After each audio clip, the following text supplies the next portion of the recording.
1. maj praznik dela, toda ne za udeležence polfinala pokalnega tekmovanja. Delovni dan tako tudi za vijoličasto četo, ki je tokrat v rumeni opremi popoldanski termin praznične srede namenila dvoboju v Kranju. Na igrišču pa vse prej kot praznično, prav nasprotno, do 13. minute je bilo že 1:1. Prvi obetavnejši situaciji sta se končali z goloma. Vodstvo mariborske ekipe iz lepo izpeljane akcije, ko je Milec z desne strani podal do Smrekarja, ta je na robu kazenskega prostora odložil žogo za Ibrahimija. Sledila je njegova takojšnja podaja do Mezge, ki je poskrbel za učinkovit zaključek in za prvi del dragocenega kapitala za povratno tekmo prihodnjo sredo v Ljudskem vrtu.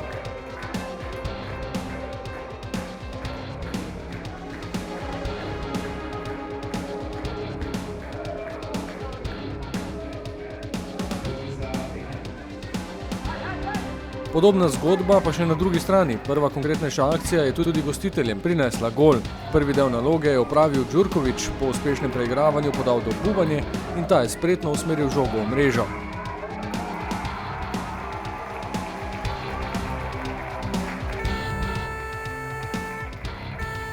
Dvojni udarec je dal tekmi novo dimenzijo in po dveh hitrih golih se je kljub sopari, ki je oteževala razmere za igro, nadaljevalo živahno dogajanje. Predvsem s priložnostmi pred domačim golom. Po dolgi podaji Vilerja je Berić pravočasno krenil za žogo, prišel do udarca, nameril mimo vratarja, vendar žoga mimo leve vratnice. 1:1 v izločilnih dvobojih pomeni odlično izhodišče, toda izbranci Darka Milaniča se s tem razpletom niso zadovoljili. Bili so aktivnejši tudi v nadaljevanju tekme. Več časa so preživeli na nasprotni strani igrišča, bili bližji drugemu golu. Med nekaj zaporednimi akcijami je bil vratar Pelko na preizkušnji.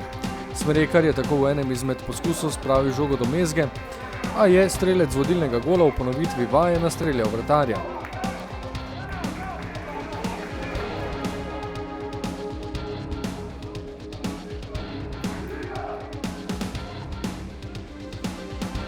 Centimetri so manjkali za novo vodstvo v 53. minuti. Berić je bil ustavljen s prekrškom in omogočil prosti strel z obetavne razdalje. Vlogo izvajalca je prevzel Milec, žoga pa od prečke ob tla in ostalo je 1:1.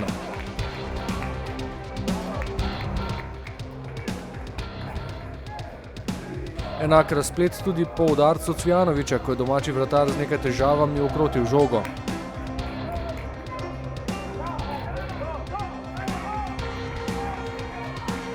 In kot se v nogometu pogosto zgodi, po pobudi in živahnejšem dogajanju na eni, se je mreža zatresla na drugi strani. Tokrat sta napadalca Triglava zamenjala vlogi.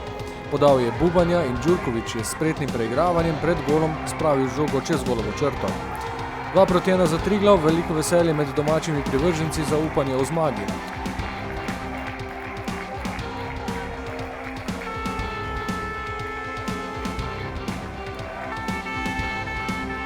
Toda bila je ena tistih tekem, ko se vztrajnost mora obrestovati. Iztekala se je 90. minuta, še vedno pa je ostalo dovolj časa, da je bil trud poplačan. Z izenačenjem na 2:2 za spodbudno izhodišče pred povratnim dvobojem prihodnjo sredo v Ljudskem vrtu.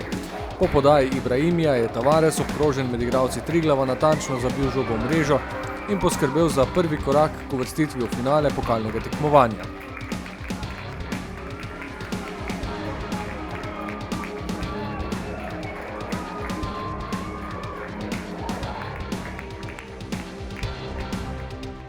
Pokalu to vemo, da pomeni veliko doseči izdelke na gostujočem terenu, igrišču.